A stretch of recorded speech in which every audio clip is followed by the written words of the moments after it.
हम श्रीमद् भगवद गीता का अध्ययन शुरू कर रहे हैं, जिसमें हम सारे श्लोक पर एक एक करके चर्चा करेंगे, समझने की कोशिश करेंगे कि क्या हमें गीता के माध्यम से बताने की कोशिश की जा रही है। और स्थिति को जितना शुरू से हम समझने की कोशिश करेंगे, उतना अच्छे से हमको आगे उसका आधार तैयार होगा और अच्छे से समझ आएगा।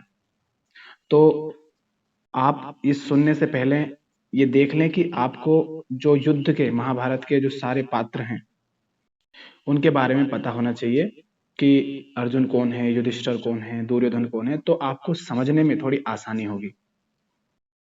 शुरू के कुछ श्लोकों में है, बाकी आगे तो फिर कृष्ण और अर्जुन के बीच ही चर्चा हो रही है, तो वहां पर आपको इतनी दिक्कत नहीं आएगी।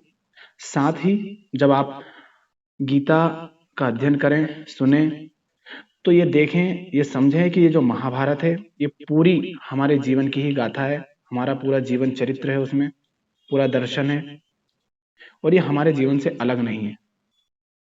जिस स्थिति में अर्जुन खड़े हैं, वह स्थिति हम सबकी है, तो हमें उसी तरह से गीता का अध्ययन करना है कि जैसे हम अर्जुन की तरह ही युद्ध के मैदान में खड़े हैं। और हम खड़े तो हैं, हम भी धर्म क्षेत्र कुरुक्षेत्र में ही खड़े हैं, जैसे कि अर्जुन खड़े हैं। तो ये बातों का ध्यान रखें, और जब सुने तो एक साथ सुने, बीच में दूसरे काम ना करें। तो अध्याय 1 के पहले श्लोक से शुरू करते हैं। संस्कृत में है, वो आप पढ़ लीजिए। पहले श्लोक में कह रहे हैं, धृतराष्ट्र बोले हैं कि है संजय, धर्म भूमि कुरुक्षेत्र में एकत्रित युद्ध की इच्छा वाले मेरे और पांडु के पुत्रों ने क्या किया। प्रश्न कर रहे हैं धृतराष्ट्र संजय से, कौन है ये धृतराष्ट्र? अगर धृतराष्ट्र, इनको ये कहा जाए कि महाभारत के इस महायुद्ध के बीज इन्हीं ने बोए हैं, तो यह अतिशयोक्ति नहीं होगी। क्यों? क्योंकि धृतराष्ट्र उस उद्दंड अहंकारी पुत्र के पिता हैं, जिन्होंने अहंकारवश, या कहो कि मोह और ममता के कारण अपने पुत्र की गलतियों को कभी सुधारने की कोशिश नहीं की, ज्यादा ध्यान नहीं दिया। आज अगर दुर्योधन इतना उद्दंड हो गया है, इतना अहंकारी हो गया है, इतना दुराचारी हो गया है, इतना अन्याय, अधर्म और अत्याचार कर रहा है, तो वो बस इसलिए कर पा रहा है कि जब उसकी छोटी छोटी गलतियां थी तो पिता ने उसे सही राह नहीं दिखाई और गलतियों को नजरअंदाज करते गए। और जब तक इन्हें अपनी गलती का एहसास होता, तब तक बहुत देर हो चुकी थी। ये इनके शब्दों से पता चल रहा है कि ये समझते हैं कि इन्होंने गलती की है, ये जानते हैं कि कुछ गलत हो रहा है। वो कैसे पता चल रहा है? क्या कह रहे हैं धृतराष्ट्र? ये बोल रहे हैं कि है संजय, धर्म भूमि कुरुक्षेत्र में एकत्रित, कुरुक्षेत्र जो है उसको ये धर्म भूमि कह रहे हैं। क्यों कहा जा रहा है धर्म भूमि? तो शास्त्रों के अनुसार अगर देखा जाए तो कुरुक्षेत्र को धर्म भूमि इसलिए कहा जाता है कि शास्त्रों में कहा है कि यहाँ पर अग्निदेव, इंद्रदेव, ब्रह्मा आदि देवताओं ने तप किया था। राजा कुरु, जो कौरव वंश के पहले पुरुष थे, उन्होंने भी यहाँ पर तपस्या की थी। तो इस कारण इसे धर्म क्षेत्र कहा जा रहा है। किंतु यहाँ पर जब धृतराष्ट्र इसे धर्म क्षेत्र कह रहे हैं, तो अपनी बुद्धि के अनुसार जितना मैं समझ पा रहा हूं, वो इसलिए नहीं कह रहे हैं कि यहाँ पर इंद्र, ब्रह्म, अग्नि आदि देवताओं ने तपस्या की थी या राजा कुरु ने तपस्या की थी। वो इसलिए कह रहे हैं क्योंकि वो जानते हैं कि ये जो युद्ध हो रहा है, ये सत्य और असत्य के बीच हो रहा है, ये धर्म और अधर्म के बीच हो रहा है, ये न्याय और अन्याय के बीच में हो रहा है। जहां कृष्ण एक तरफ खड़े हों और सामने कृष्ण के कोई और खड़े हों उनके विपक्षी के रूप में, वहां युद्ध धर्म और अधर्म का ही हो सकता है।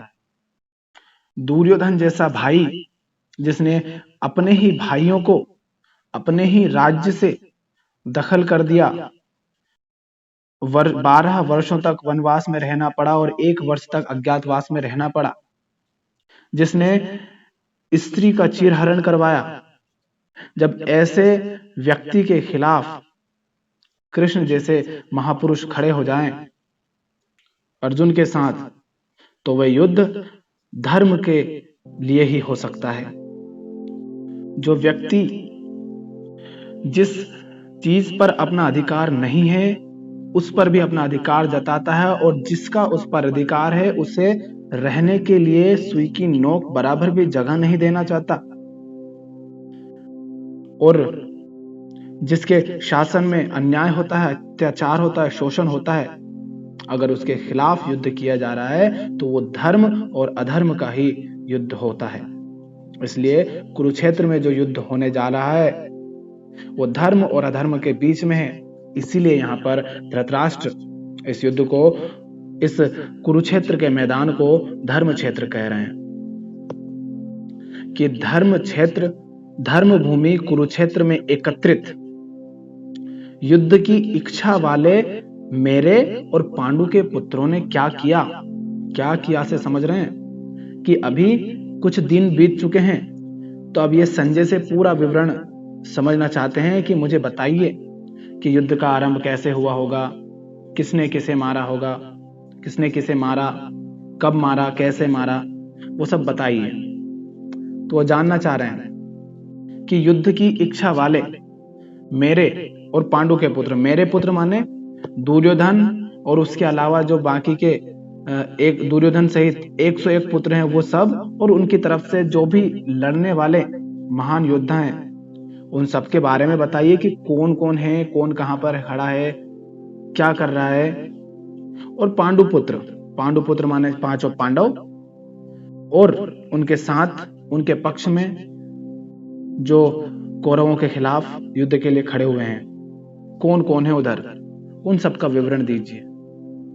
अब जैसा कि वो क्या कह रहे हैं कि क्या किया, मेरे और पांडु के पुत्रों ने क्या किया, मतलब कुछ दिन पहले का तो उनको पता होगा विवरण। क्यों? क्योंकि भीष्म पितामह जब घायल होकर गिर चुके हैं तब तक का विवरण उन्हें पता है, तो धृतराष्ट्र को लग रहा होगा कि शायद ये सब देखकर मेरा जो पुत्र है दुर्योधन और उसके साथ उसके पक्ष में लड़ने वाले हैं, शायद धर्म के इस प्रभाव से वो प्रभावित हुए हों, उनकी बुद्धि थोड़ी सुधर गई हो, थोड़ा समझ में आ गया हो, तो हो सकता है कि वो पीछे हट गए हों, कह दिया हो कि नहीं लड़ना। क्योंकि भीष्म पितामह जैसे अगर घायल होकर युद्ध ना करने की स्थिति में पहुंच गए हैं, जिनको की वरदान है, क्या वरदान है कि उनकी मृत्यु अपनी इच्छा से ही होगी। अगर ऐसा हो गया है कि वो लड़ने की स्थिति में ना रहे, तो हो सकता है कि मेरे जो पुत्र हैं, जो उनका अहंकार है वो टूटा हो। तो जरा बताइए मुझे कि चल क्या रहा है। और नहीं तो ऐसा भी हो सकता है कि युधिष्ठिर ही पीछे हट गए हों, उन्होंने ही कह दिया हो कि नहीं, मुझे युद्ध नहीं करना। तो क्या चल रहा है आखिर। तो दूसरे श्लोक में संजय बोलते हैं, वो कहते हैं कि उस समय राजा दुर्योधन ने व्यूह रचना युक्त पांडवों की सेना को देखकर और द्रोणाचार्य के पास जाकर यह वचन कहा। ये दूसरा श्लोक है। अब क्या वचन कहा वो अगले श्लोक में पढ़ेंगे। पहले इस बात का, इन शब्दों का अर्थ समझिए, कौन सी भाषा है जिसका प्रयोग किया जा रहा है। उस समय राजा दुर्योधन ने, तो यहां पर संजय क्या कह रहे हैं, संजय दुर्योधन को राजा बता रहे हैं कि राजा दुर्योधन ने। इसका आशय क्या हो सकता है? तो एक तो ये भी हो सकता है कि पिता जो हैं, दुर्योधन के पिता धृतराष्ट्र व्याकुल हैं, क्योंकि उनको डर तो सता ही रहा है। वो जानते भी हैं कि युद्ध में हार किसकी होनी है, इतना तो वो समझते ही हैं। तो संजय उनको राजा बता रहे हैं ताकि उनकी व्याकुल मन को थोड़ा बल मिले। यह आशय हो सकता है संजय का कि राजा कहूंगा तो ये उनके मन में शायद थोड़ी आश्वस्ति रहे कि दुर्योधन राजा है और राजा ही रहेगा। और दूसरी बात जो प्रमुख है वो क्या कि 12 से 13 साल तक वो जिनका राज्य था हस्तिनापुर, वो तो रहे नहीं, वो तो वनवास रहे, अज्ञातवास में रहे। तो इतने सालों तक दुर्योधन ने ही तो राज्य संभाला, सारे शासन की व्यवस्था संभाली, सब कुछ संभाला। तो अब जिसे हम राजा कहते आए हैं, उसे हम तो उन्हें राजा मान चुके हैं। दुर्योधन को हम तो राजा मान चुके हैं, और दुर्योधन भी अपने आप को राजा ही मानते हैं। और वो युद्ध इसीलिए तो कर रहे हैं ना, क्योंकि अब एक बार अगर गद्दी हाथ में आ गई तो कैसे उसे छोड़ दूं। मेरा अहंकार स्वीकार ही नहीं करेगा कि जो आया है हाथ में उसे वापस जाने दूं। हो सकता है मेरा नहीं हो, पर कैसे जाने दूं। तो दुर्योधन भी अपने आप को राजा समझते हैं, और शकुनी भी फिर उन्हें राजा ही समझते आए हैं अभी तक, इतने वर्षों तक राजा ही मानते आए। तो इसीलिए वो क्या कह रहे हैं कि राजा दुर्योधन ने, यही तो अहंकार है। आप देखते हैं ना कि आज भी अगर राजनीति है तो कोई व्यक्ति अगर एक बार किसी ऊंचे पद पर पहुंच गया, मान लीजिए वो मुख्यमंत्री बन गया आज के हिसाब से, और उसे अगले चुनाव में कह दिया जाए कि तुम मुख्यमंत्री मत बनो, तुम विधायक बन जाओ, वो सह नहीं पाएगा इस बात को। क्योंकि जिस व्यक्ति को एक बार ऊंचाई की, जिस व्यक्ति को एक बार लग्जरी की लत लग जाती है, विलासिता की लत लग जाती है, उससे आप अगर कुछ नीचे की चीजों का उपयोग करने का कहोगे तो वो नहीं सह पाएगा। जिस व्यक्ति ने अपनी आदत बना ली है कि वो अब जो एरोप्लेन है उनमें घूमता है और बड़े बड़े बंगलों में रहता है, महंगी महंगी गाड़ियों में घूमता है, आसपास लोग रखता है, वह व्यक्ति अगर बर्बाद भी हो जाए, उसके पास पैसा भी ना रहे, किसी कारणवश सब लुट जाए, तो वो लोन लेकर अपनी उस जीवन शैली को वैसे ही बनाए रखना चाहेगा। तो अहंकार बड़ा खतरनाक होता है। वो अगर एक बार ऊपर चला गया तो वो फिर नीचे के माहौल में आना पसंद नहीं करता। दुनिया में ऐसे अनेक उदाहरण मिलेंगे आपको कि जहां पर आज के ही दौर में आप देखो तो कई ऐसी कंपनियां होती हैं जहां पर कंपनी का मालिक दिवालिया हो जाता है, उसके पास वैसा जीवन जीने की व्यवस्था नहीं होती है, उतना धन नहीं बचता है, किसी कारणवश वो बर्बाद हो जाता है। उसके बाद भी अपनी उस जीवन शैली को बनाए रखने के लिए वो कर्ज लेता जाता है और फिर दिवालिया होता है। ये क्यों हुआ ऐसा, और क्यों उस पर इतना कर्ज हो गया बाद में? क्योंकि वो दुनिया के सामने बहुत ऊंचा उठ गया। अब उसका अहंकार स्वीकार ही नहीं करता कि वो अपने आप को उससे नीचे कर दे। और यही स्थिति यहाँ दुर्योधन के साथ है कि एक बार अगर मैंने 12-13 साल तक राज चलाया, शासन किया, तो कैसे मैं उनको वो राज्य वापस दे दूं और उनके नीचे रहकर काम करने लग जाऊं? आज तक जो वहां बिल्कुल बीच में ऊपर सबसे ऊंची गद्दी पर बैठा रहा हो, राजकुमार था ना,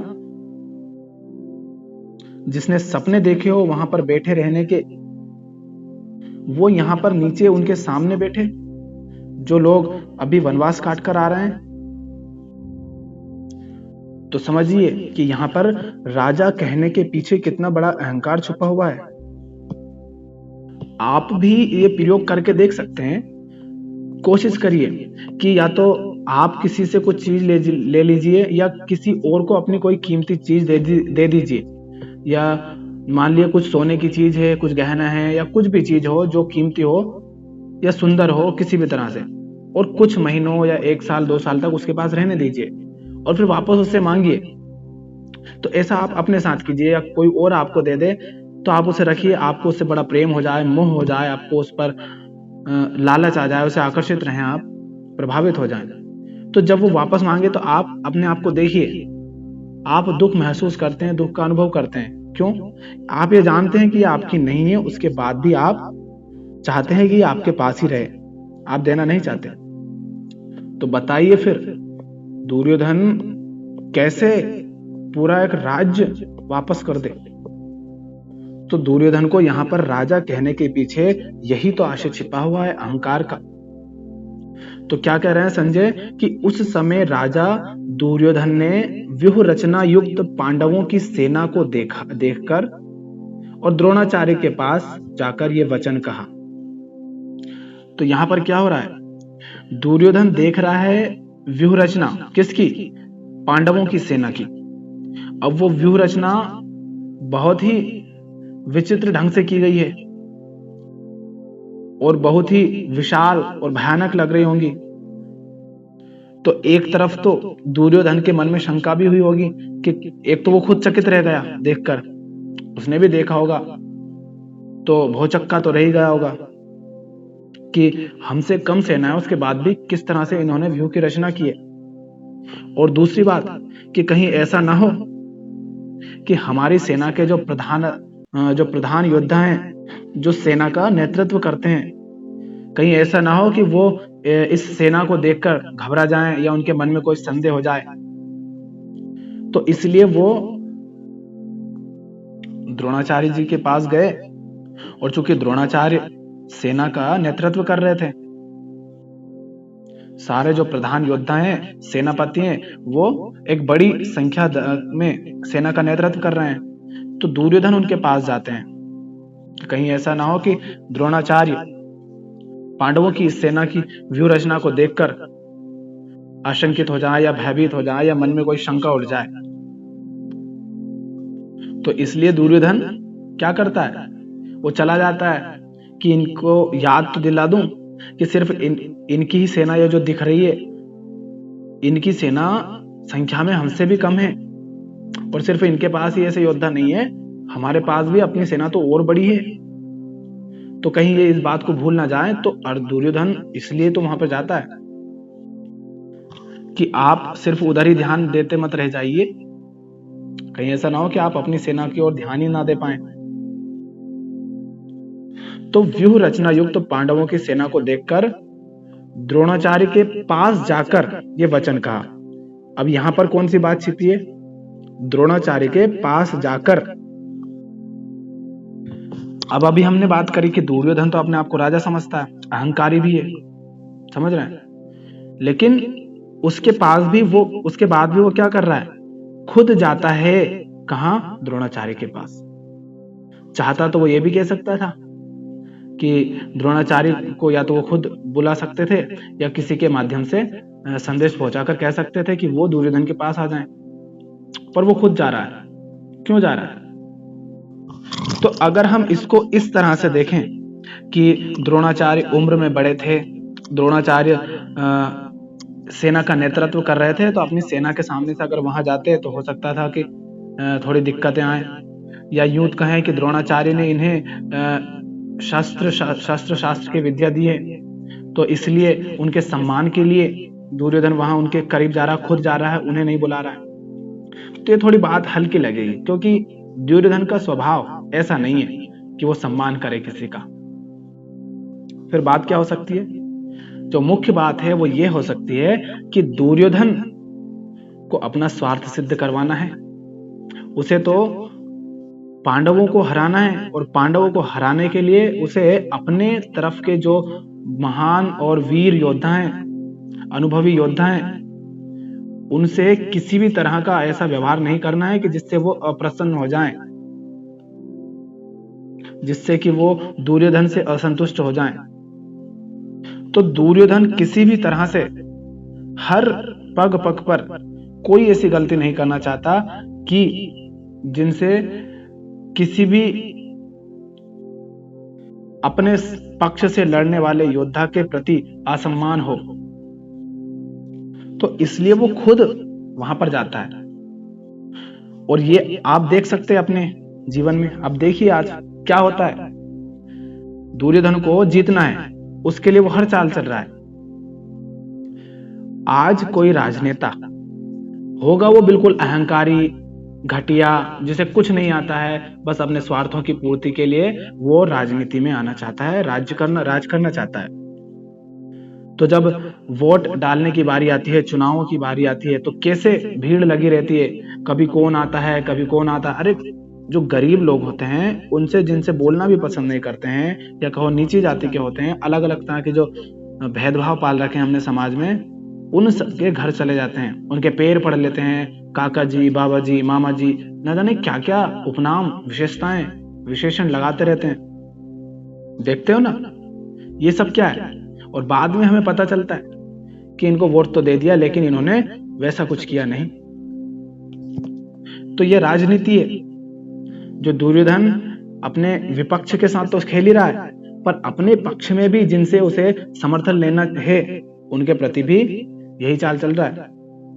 आज अगर मुख्यमंत्री है वो अपने नीचे के विधायकों से अगर सही संबंध नहीं बना के रखेगा, उन्हें अप्रसन्न कर देगा, तो उनके माध्यम से जितने लोगों का वोट उस तक पहुंच रहा था मुख्यमंत्री के पास, उस विधायक के माध्यम से जितने लोगों का वोट पहुंच रहा था वो सब कट जाएंगे। तो इसीलिए दुर्योधन ये तो कह नहीं सकता था कि आप यहां आइए, क्योंकि अगर आप ही सोचिए कि एक व्यक्ति हैं जो गुरु रहे हैं, उम्र में बड़े हैं, सम्मान के पात्र हैं, जो वीर हैं, कई युद्ध जीते हैं, ऐसे हैं कि किसी युद्ध में अगर खड़े हो जाते थे तो फिर कोई उनसे जीत नहीं पाता था, इतने महायोद्धा हैं। उस व्यक्ति को एक व्यक्ति, राजा जो अभी बना नहीं है, जो वास्तव में अधिकारी नहीं है उस राज्य का, वो उनसे कह रहा है कि मेरे पास आइए, तो इनके भी अहंकार को कहीं ना कहीं ठेस तो लगती ही। तो दुर्योधन इस बात का भी ध्यान रख रहा है। तो आप समझिए कि एक व्यक्ति जो अधर्म की तरफ से लड़ रहा है, जो अधर्म को बढ़ावा दे रहा है, वो भी किस तरह से चालें चलता है, कितनी बुद्धिमानी से, कितनी चतुरता से अपने कार्य को अंजाम देने की कोशिश करता है। पूरा बल, पूरी बुद्धि सब लगा देता है, पूरी ताकत लगा देता है। किसी भी तरह से वो ये नहीं स्वीकार करता कि वो हारेगा, वो अपने जीतने के लिए हर संभव प्रयास करता है। तो श्लोक में ये बातें बस इतना ही लिखी है कि दुर्योधन पांडवों की सेना को देखकर, उनकी व्यूह रचना को देखकर द्रोणाचार्य के पास गए, लेकिन उसके पीछे जो बात है वो समझिए। आज अगर कोई एक छोटा जिला है, वहां पर उस राज्य का मुख्यमंत्री आता है और वहां के विधायक से मिलता है, तो समझते हैं ना कितने वो सम्मानीय समझता है, वो अपने आप को समझता है कि जैसे कि इतना बड़ा मुख्यमंत्री होकर भी मेरे पास आया। तो फिर वो क्या करेगा, फिर वो उस मुख्यमंत्री का पूरा साथ देगा। आसपास के जो लोग हैं वो भी कहेंगे कि देखो हमारे मुख्यमंत्री हमसे मिलने आए हैं, तो वो फिर उसका साथ देंगे, उनको वोट देंगे। इसी तरह से जब दुर्योधन उनके पास जाएगा तो एक तो द्रोणाचार्य भी प्रसन्न होंगे और साथ ही जो सेना खड़ी है उनको भी लगेगा कि देखो हमारे जो होने वाले राजा हैं वो हमारा ख्याल रख रहे हैं। पर यहाँ बात क्या है कि दुर्योधन को तो अपने स्वार्थों को सिद्ध करना है, अपने स्वार्थ की पूर्ति करवाना है किसी भी तरह से करके। अब ऐसा तो है नहीं कि द्रोणाचार्य भी नहीं जानते हैं कि धर्म और अधर्म क्या है, समझते तो हैं, पर वही है कि अहंकार झुकना नहीं चाहता, स्वीकार नहीं करना चाहता। तो अब जब अपने जीवन में देखो कि कोई व्यक्ति है जो बड़ा अहंकारी है, बड़ा क्रूर है, बड़े अधर्मिक कार्य करता है, और उसके बाद भी जब उसे कुछ अपने पास आता है और बड़े प्रेम से बात करता है, तो समझना कि कहीं इसका स्वार्थ तो नहीं है उसके पीछे, जैसे कि दुर्योधन का है। तो दुर्योधन किसका प्रतीक है? दुर्योधन यहाँ अहंकार का प्रतीक है। इस तरह से उसको देखकर चलना कि अहंकार जो है किस तरह से काम करता है जीवन में। हम भी अपने क्षुद्र स्वार्थों की पूर्ति के लिए किस तरह से अधर्म के सामने भी झुक जाते हैं, अन्याय हो रहा है वहां भी झुक जाते हैं। यह हमारा अहंकारी तो होता है जो हमें अपने स्वार्थों की पूर्ति के लिए कहीं पर भी झुका देता है जहां नहीं झुकना होता है। तो आगे द्रोणाचार्य के पास जाकर दुर्योधन क्या वचन कहते हैं वो हम अगले वीडियो में समझेंगे, और इन 2 श्लोकों को अच्छे से समझें और ज्यादा गहराई से इनको समझने की कोशिश करें, और जीवन में देखें कि हम किन किन स्थितियों पर ऐसा पाते हैं, उनको समझें। ये शुरुआत है जो महाभारत का युद्ध होने से पहले की जो स्थिति है उसका वर्णन यहाँ पर शुरू किया जा रहा है, और आगे क्या क्या होता है वो हम आगे समझेंगे।